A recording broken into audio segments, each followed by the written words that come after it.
Assalamualaikum warahmatullahi wabarakatuh.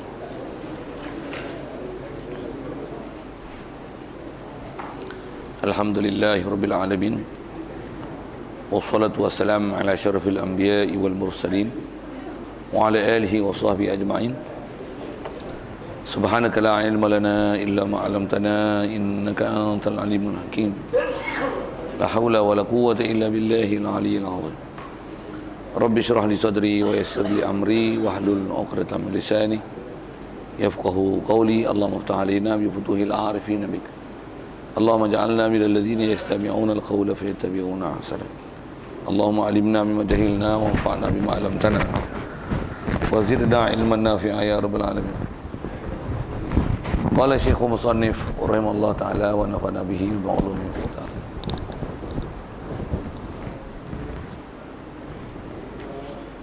Yang jawi kita muka surat 16. Kata Nazim rahimahullah ta'ala, wa khussa khairul khalqi an qad tammama bihil jami'a rabbuna wa ammama bi'satahu fa syar'uhu la yunsakhu bi ghairihi hatta zamanu yunsakhu. Jadi sekalian, pertama sekali syukur terima kasih kita ke Allah Ta'ala. Syukur kita nikmat hidup yang masih diberi. Syukur kita dapat Islam. Syukur orang Ta'ala jadikan hati kita boleh membenarkan semua ajaran Nabi SAW. Itulah dikatakan iman. Syukur juga masih dijadikan kita boleh taat patuh perintahnya, tinggalkan larangannya. Syukur diberi kesihatan, kelapangan masa. Syukur hidayah taufik masih dikekalkan ke kita.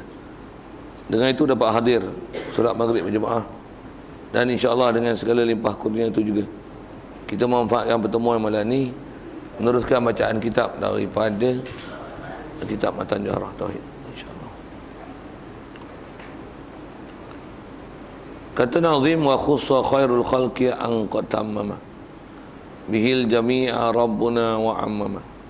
Asal terjemah, dan ditentukan sebaik-baik makhluknya itulah Nabi Muhammad sallallahu alaihi wasallam, bahawasanya telah menjudahi dengan dia akan sekaliannya oleh Tuhan kita, dan mengumumkan ia Tuhan Allah Ta'ala umumkan akan kerasulannya, maka syariatnya tiada dihilangkan dengan sebab lainnya sehingga zaman itu dihilangkan.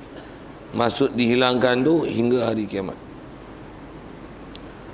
Ada sekalian, apa yang kita nak sambung ni dengan apa bicara semalam, yang terdekat adalah bab mujizat wajib i'tiqad setiap Nabi Rasul. Allah SWT pasti beri mujizat. Antara mujizat tu hikmah pemberian pada mereka, memuliakan, nak pelihara mereka daripada pendustaan orang yang tak membenarkan mereka. Dan juga mukjizat itu sebenarnya adalah dalil, bukti yang menunjukkan bahawasanya benar mereka itulah Rasulullah, kerana datangnya mukjizat ataupun dikurniakan oleh Allah Ta'ala mukjizat itu seolah-olah Allah Ta'ala mewahyukan bahawasanya benarlah hamba aku ini, seolah-olah gitu. Kerana bila diberi wahyu berarti Allah membenarkannya. Silap. Kerana kalau diberi mukjizat, tentulah Allah Ta'ala membenarkan mereka. Pasal apa membenar pula? Pasal Allah Ta'ala izinkan, laksanakan, bagi jadi perkara yang pelik luar biasa.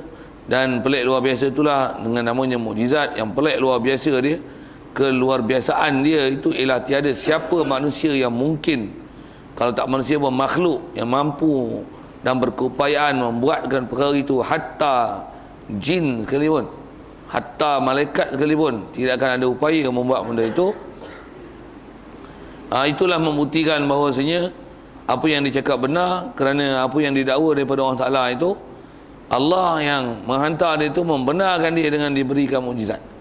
Itu yang semalam lah. Dan sikit maklumat tambahan daripada semalam berkenaan tentang wajibnya kita i'tiqad Allah Ta'ala pasti beri setiap Nabi dan Rasul dia mukjizat untuk membenarkan dakwaan mereka yang bahawasanya mereka adalah Nabi dan bahawasanya mereka adalah Rasul.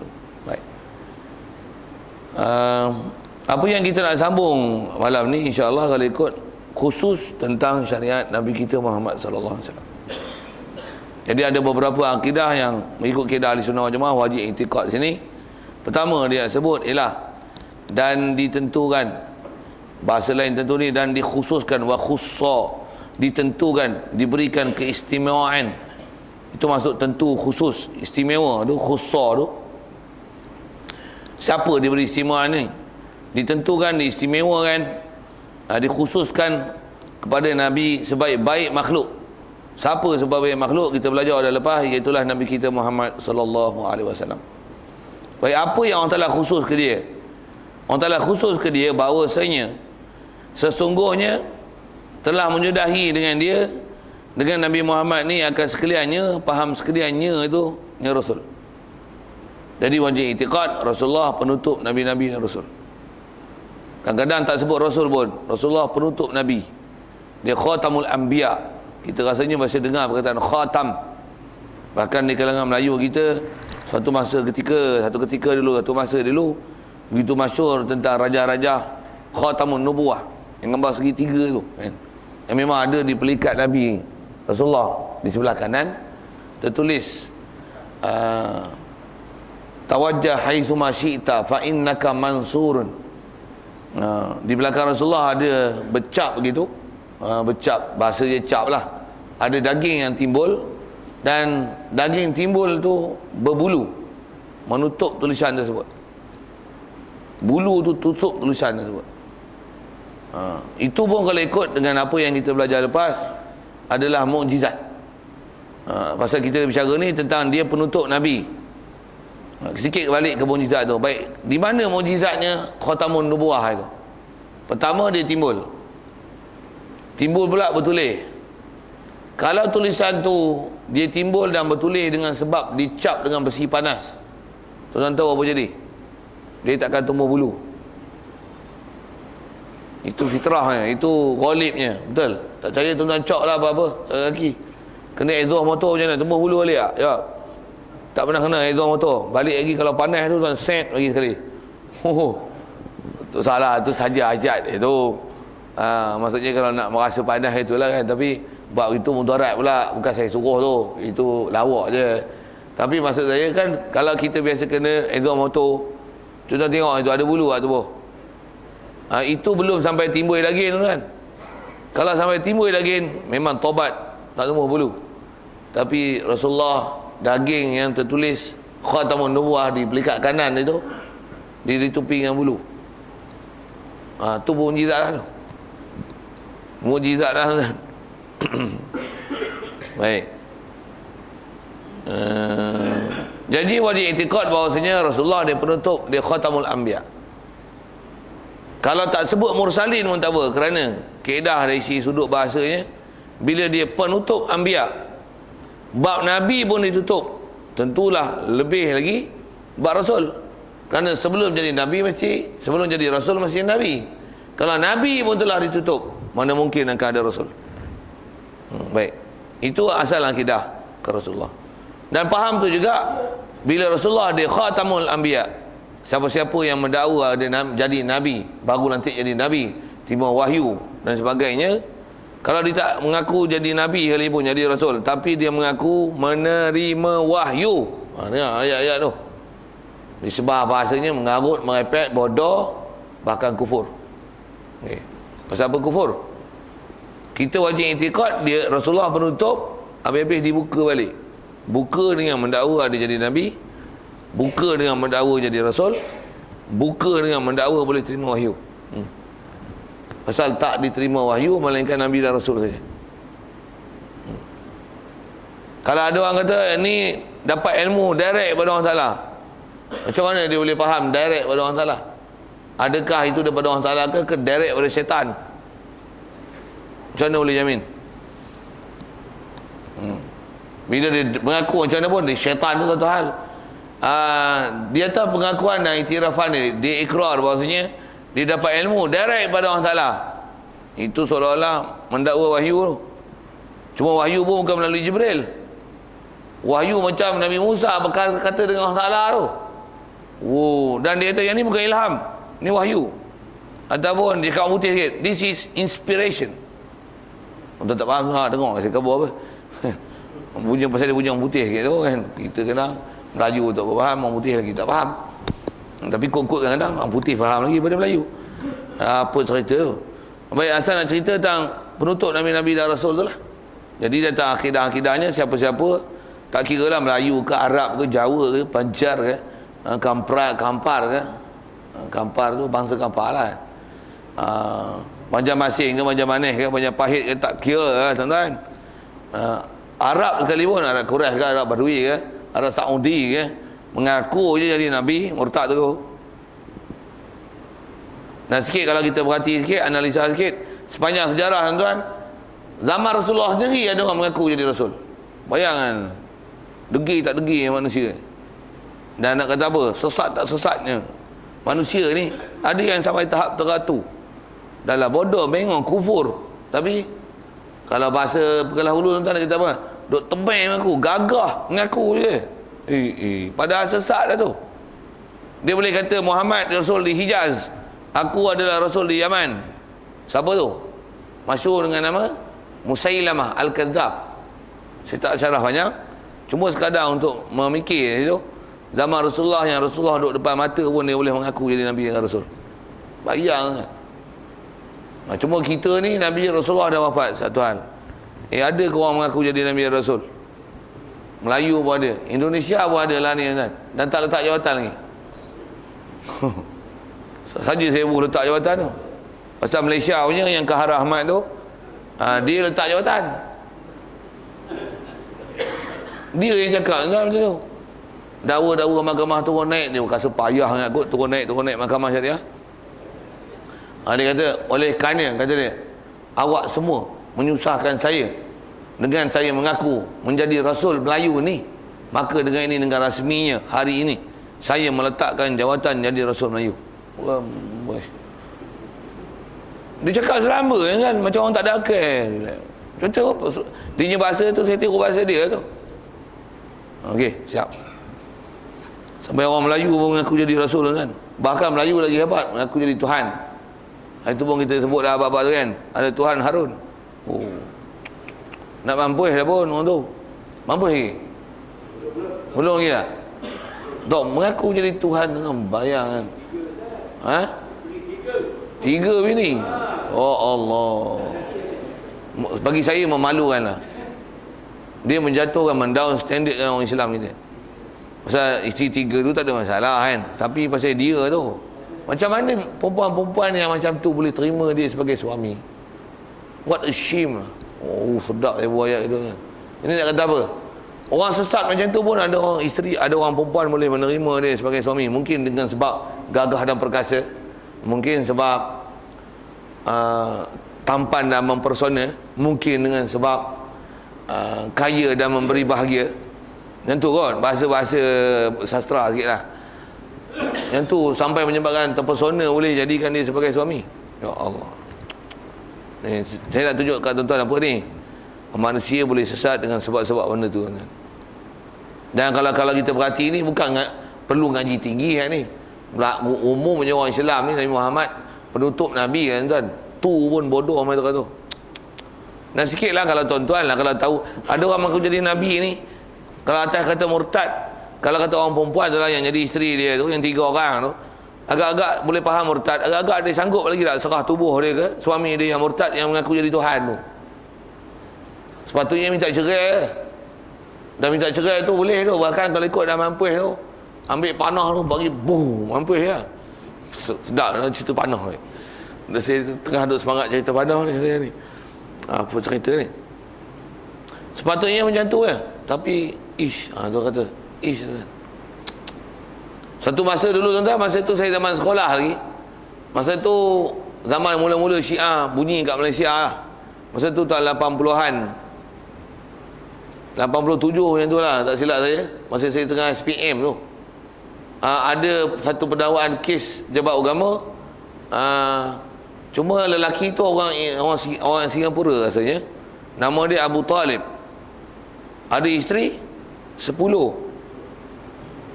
tuan-tuan bini dia. Betul tak? Pernah dengar kan? Dan isteri dia yang saya Rasa terkilan sangat pasal semua bertudung hitam, semua tutup muka. Tu saya, alah, bagi saya aib besar. Orang macam ni pegang kepala tu, zah. Tapi kita tak ada kuasa buat tu. Sepatutnya itu adalah tanggungjawab pemerintah. Pasal kita atas bicara akidah ni, bila salah tuan-tuan, salah tu bukan salah kecil tuan. Salah ni bukan salah hisap ganja weh. Salah hisap ganja dia hanya berdosa kalau mampu pun. Kalau dia masih kata Allah Tuhan dia, Nabi dia Nabi Muhammad, cuma dia kata aku dah terjebak buat ke mana, tak boleh nak tinggal lah babe, tak boleh nak tinggal lah brother, kata. Ketagih lah nak buat ke mana, aku hisap ke lah, ni pun tak mampu lah.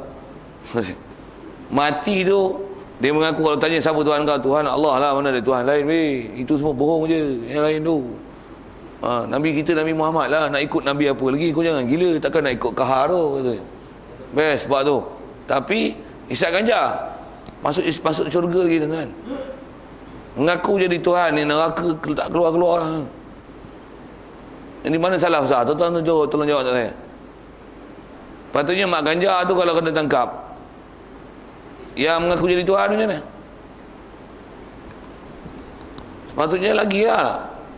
Tapi yang mengaku jadi Tuhan macam mana? Relax je, tak ada masalah. Tentulah sikit. Ni masalah kat kita ni. Apatah lagi kalau orang yang tak faham dia kata, kalau gitu Malaysia ni aku jadi Tuhan, tak apa. Itulah. Nak sebut berepit banyak-banyak pun saya, tapi inilah kita punya kerusakan kan. Pula tu kita takut ada orang yang kalau dia memikir dengan cara yang salah, dia kata apa? Kalau gitu Tuhan Harun ni betul lah, pejabat-pejabat agama tak ambil tindakan katanya. Wis. Baik. Macam mana buat atas kita belajar, sepatutnya itikad kita macam ni lah. Takkan ada lagi orang yang boleh menerima wahyu, sama ada melalui Jibril ke direct pada Allah Ta'ala ke, apa lagi sebut, ataupun dia boleh mengaku jadi Nabi Rasul.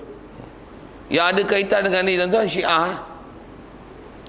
Syiah dia tak mengaku jadi Nabi Rasul, tapi antara yang ada pada itikad mereka, yang ditulis oleh pemimpin-pemimpin mereka dan ulama mereka, mohpilah bahasa ulama itu, mereka pada mereka imam-imam 12 tu adalah imam-imam yang menerima wahyu dan maksum. Sedangkan kita wajib itikad yang maksum hanyalah Nabi dan Rasul. Syiah mengitikad imam-imam mereka yang imam 12 tu, Syiah Khomainism,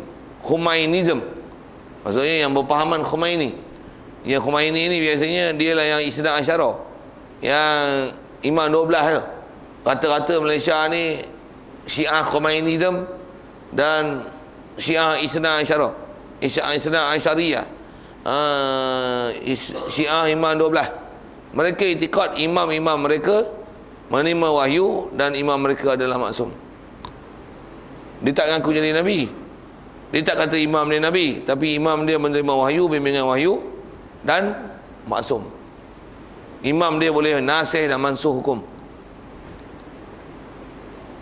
Kalau dengan kaedah itikad tuan, kafir tanpa khilaf ulama. Tuan-tuan kalau nak rujukan saya pasal bab Syiah ni, hari tu saya dikursuskan setebal tu buku macam tu. Bukan ni lah, bukan ni lah. Ni buku setebal tu yang diambil daripada buku-buku besar Syiah. Kita rujukan besar dia, muka surat, muka depan dan muka surat berapa, semua dengan bahasa Arab, tentang itikad-itikad mereka yang bawa pada kufur tu. Jadi saya kalau nak kelahi dengan Syiah lah ni, memang semua dalam buku tu lah. Dalam kepala ada sikit, tapi kalau nak sebut nombor muka surat buka tu bab mutu'ah kah, bab terima wahyu kah. Bahkan buku-buku yang disebar satu Malaysia tu pun ada benda, yang ada 3 buah buku berkembar tu. Mana tahu? Sini ada? Tak tahu? Tengok lagi ada dalam rak. Itu ada dalam tu. Dia post kan dengan buku yang rupa yang cantik, rupa peri. Macam mana pun saya nak sebut apa, Syiah tu lah. Yang dia ajaran sesat tu. Sesat-sesat pun tuan-tuan, Malaysia ni makin lama makin ramai. Sikit lagi nak sebut, dan tuan-tuan bagi komen kat saya tengok, pasal apa makin ramai ikut Syiah? Sedang satu. Ajaran mudah.com. Satu. Mudah dan sembahyang boleh jamak. Jamak sampai mati. Bahkan jamaknya kata maghrib isyak subuh orang asar. 5-5 boleh jamak. Dah guna jamak tu saya nak kaitkan sikit. Dah mana-mana perempuan serah tubuh dia dengan sukarela boleh jimat. Dan bayar pada dia itu ialah mut'ah. Bayar ya. Dan mut'ah pun bukan nanti habis pakai atas nama nikah, lepas tu ada iddah, ada nafkah, tak ada. Pagi ni kalau jantan ni suka bagi, boleh minta duit. Petang jantan ni suka pula bagi, minta duit. Satu hari kalau ada 30 pelanggan, 30 pelanggan boleh bagi. Dia tukar nama sikit. Mut'ah. Jadi siapa boleh jimat dia? Hatta bini orang sekalipun. Tapi jangan tanya. Syarat jangan tanya. Kalau tanya tahu bini orang tak boleh, itu haram. Tapi kalau tak tahu dia bagi macam mana? Sapu Jangan tanya. Banyak soal nanti jadi susah. Ya Allah, pening. Kita pening. Orang muda macam mana? Orang kaki zina macam mana? Ya. Nah. Keliling kita pun berapa ramai tak sembahyang, betul tak? Bila ada pahaman kata tak sembahyang, agak dia orang sokong. Tuan-tuan jawab dia elok. Tuan-tuan tak faham saya cakap apa? Mesti semua like tau. Kita sembahyang bagus tak? Tak sembahyang bagus tak? Dia orang macam mana? Sembahyang bagus tak? Dia orang pun tak pergi. Untuk tak sembahyang je dia. Tambah kita tak payah sembahyang. Sebenarnya yang penting ialah hati. Hati kita kalau kita yakin pada Allah Ta'ala, kalau tak sembahyang pun tak apa. Lebih baik pada sembahyang tapi nak menunjuk ke orang. Like. Kan? Jaga kan? Satu, kena babak dengan nafsu mereka. Tak payah sembahyang. Lagi? Boleh zina. Lagi? Tak payah gaduh ngaji-ngaji sampai musim bulan Muharram apa ke, tepuk dada sikit. Oh sedih cucu Rasulullah Hasan Husin menangis. Memang kaedah dia pun kaedah simpati. Masih syarah ke Syiah dia tu. Ke depan nanti lagi jumpa tuan. Bawa Syiah memang ketara sangat. Menyalahi kaedah ahli sunnah wal jamaah. Kita bawa cerita bab terima wahyu. Dan mereka mengiktikadkan khalifah tu adalah satu perkara yang berkaitan dalam bab ketuhanan. Maksudnya mesti dia urusan ketuhanan. Macam mana? Ada kita belajar lepas bab Nabi Rasul ni kan dia pilihan Allah. Bab imam pun dia pilihan Allah Ta'ala. Kerana Nabi Rasul tak semua jadi pemimpin. Tapi bila imam mesti memimpin. Hujah dia apa tuan? Kalau Nabi dan Rasul pun maksum, sedangkan tak semua Nabi Rasul jadi pemimpin, maka imam-imam yang jadi pemimpin sepatutnya mestilah lebih maksum daripada Nabi dan Rasul. Okey, betul tak? Tuan-tuan tak betul kalau bagus. Tapi hujah tu macam mana? Sekali dengar macam mana? Ada logiknya juga. Ya tuan-tuan, tu yang bahaya ajaran sesat. Tuan-tuan tak pernah ngaji elok-elok. Kalau kita dah blok siap tak apa. Merepek pun tuan-tuan. Kalau tuan-tuan tak kukuh, dengar sekali betul juga dia ni. Iya tuan-tuan, dengar saya sebut apa dia tuan. Dan puak yang ikut Syiah pun antaranya dah lah bengong tak mengaji ahli sunnah wal jamaah. Masjid surau tak nak pergi. Dia panggil sikit, bagi jamu air sikit. Sagi tambah pula bagi muta'ah pula. Lepas tu kuliah lah. Bagi kuliah sikit. Sebenarnya inilah nikmat yang sepatutnya agama Islam Rasulullah bawa rahmat sekalian alam. Tapi mereka ni telah menghalang nikmat ni untuk kita dapat. Oh dia pun ya. Jangan tak tahu kan. Orang yang insaf je. Repek lah. Aku tahu benda ni dosa. Ada pula nikmat pula. Nak bala nak mampus. Dia lari. Berapa orang yang akan lari? Berapa orang tuan-tuan kalau ada awet nak pergi peri, tuan-tuan lari? Berapa orang? Susah kan? Sikitlah ke sana. Sebut itu kaedah dia pengaruh. Nak syarah tu lagi saya syarah Syiah je. Saya lah ni ada keupayaan syarah Syiah 4 jam kan? Okey. Setakat yang tak payah tengok buku pun saya boleh cerita buat Syiah 4 jam. InsyaAllah. Saya telah dikursuskan itu sehari 2 saat nak kira jam. 2, 4, 6, 8, 16 jam. 16 jam dikursuskan dengan Syiah apa dia. Dia orang bagi kursus saya 16, 4 jam ingat saya tak boleh bagi ke? Sikitlah gitu. Wah, tambah saya bawa buku tempat ni setahun tuan ngaji dengan saya buat syiah ya. Okey. Saya ngaji 16 jam, saya boleh ngajar tuan-tuan setahun buat tu. Apa cerita ni? Cerita nak menunjukkan benda tu sesat lah. Dan sesat-sesat pun jaga tuan-tuan. Pasal Imam Asy-Syafi'i dia pernah pesan kat kita, benda tak betul ni, kata dia ada sebut satu prinsip dalam falsafahnya ni. Ma min saqitatin illa lahal aqitatun. Tidak ada benda yang jatuh melainkan mesti ada orang pungut. Apa maksudnya? Jatuh tu nak cerita apa? Maksudnya tak adalah benda salah, pasti ada orang kutip dah ambil, dah benarkan perkara itu. Kasih Ahmad sesat tak? Ada tak orang sokong dia? Mahathir yang tu sokong Kasih Ahmad tu sebagai padanya. Bukan orang bodoh-bodoh tepi jalan yang jual burger je kan. Sedap orang jual burger bodoh. Sorry. Maksudnya bukan orang down standard lah kan, yang low profile jual burger ni. Orang yang pernah jadi PM 25 tahun, berapa kali pilihan raya, tak pernah ada kerusi yang jatuh pada pembangkang, apatah lagi negeri yang jatuh. Dia telah berjaya mengconquer Malaysia dengan warna biru. Sikit dengan bahasa itulah kan. Tapi macam mana kepala otak dia? Orang semacam Kasih Ahmad itu dia boleh kaku. Bagus. Dia boleh support anak beranak dia. Masuk mahkamah boleh support. Bagi supporters sebagai supporters kepada Kasim Ahmad. Okey. Itu kita risau tuan. Banyak kalau kita memang nak lalu ni banyak benda ni. Jangan sesat belaka ke. Dan kena fahamlah kita ahli sunnah tak mana. Saya saja nak sebut sesat tu pasal baru kita boleh compare. Oh, ini ahli sunnah jemaah. Yang ni ahli bengong walaupun lah. Rosak ni. Habis. Okey. Baik, wajib i'tiqad dia ialah menyudahi akan semua nabi-nabi dan rasul. Baik, siapa yang menyudahkan dia? Menyudahkan dia oleh Tuhan kita. Tuhan kita Allah. Kalau kita tengok dalam Quran ada beberapa ayat yang sebut dengan khatamun nabiyyin. Dia ialah penutup segala nabi-nabi.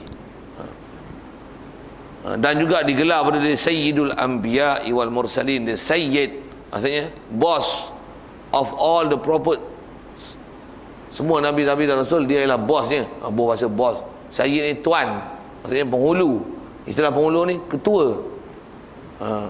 Dia lah yang mengepalai sekalian nabi-nabi dan rasul. Kita dah belajar bang i'tiqad tentang kata dia ialah Abdul makhluk. Baik. Dan juga baik, itu pertama patah mana ni. Yang keduanya dia sebut wajib i'tiqad mengumum ia Allah Taala akan kerasulannya. Ayat dia pendek itu, dipaham dia tu. Mengumum ia Allah Taala. Mengumum apa? Akan kerasulan. Apa maksud mengumum? Kalau bahasa Arab asalnya angkot tamama bihil jami'a rabbuna wa amma. Maksudnya Allah Taala menjadikan Nabi kita Muhammad SAW ni dia adalah Nabi dan Rasul seumumnya. Boleh faham? Seumumnya tu apa? Semua bangsa, semua tempat, semua zaman sampai kiamat. Walaupun Rasulullah orang Arab, kita orang Melayu, siapa Nabi kita? Nabi Muhammad yang berbahasa Arab. Jangan cari Nabi Melayu. Ada ambil batu balik ni mampu sekali sebut. Orang India tak akan ada Nabi India yang boleh diikut. Mesti Rasulullah, Nabi Muhammad yang bahasa Arab. Mat Saleh yang Taleh, walaupun dia Indian, ikut Nabi Muhammad bangsa Arab. Irian Jaya Nabi Muhammad. Bangsa apa yang sebut kan? Pygmies. Apa? Tamil Nadu. Korea. Semuanya bernabi kan Nabi Muhammad sallallahu alaihi wasallam. Itu zaman Nabi. Zaman sekarang juga bernabi kan Nabi Muhammad sallallahu alaihi wasallam. Dekat nak sampai kiamat, Nabi Isa esok datang dia bunuh Dajjal. Dia bawa syariat apa? Injil ke Quran? Pasal apa dia ikut Quran? Pasal dia mengikut syariat Nabi sallallahu alaihi wasallam. Walaupun dia jadi Nabi Rasul sebelum Rasulullah, tapi syariat dia telah dimansuhkan dengan datang Quran. Dia turun esok bukan berhukum dengan Injil, tapi berhukum dengan Quran. Berhukum dengan berdasarkan apa sabda Nabi sallallahu alaihi wasallam. Dia turun esok tak payah cari dah mazhab Syafi'i, Hanafi, Maliki, Hambali. Rujuk je kat dia. Apa masalah, rujuk je kat dia. Pasal apa? Dia lah istilahnya mujtahid. Kalau dengan syariat Rasulullah lah. Maksudnya dia ialah mujtahid yang akan memberikan fatwa terhadap segala hukum hakam agama. Dan syariat dia adalah syariat Nabi SAW. Kalau kita lani mazhab Syafi'i, Hanafi, Maliki, Hambali, akidah Ahlussunnah wal Jamaah,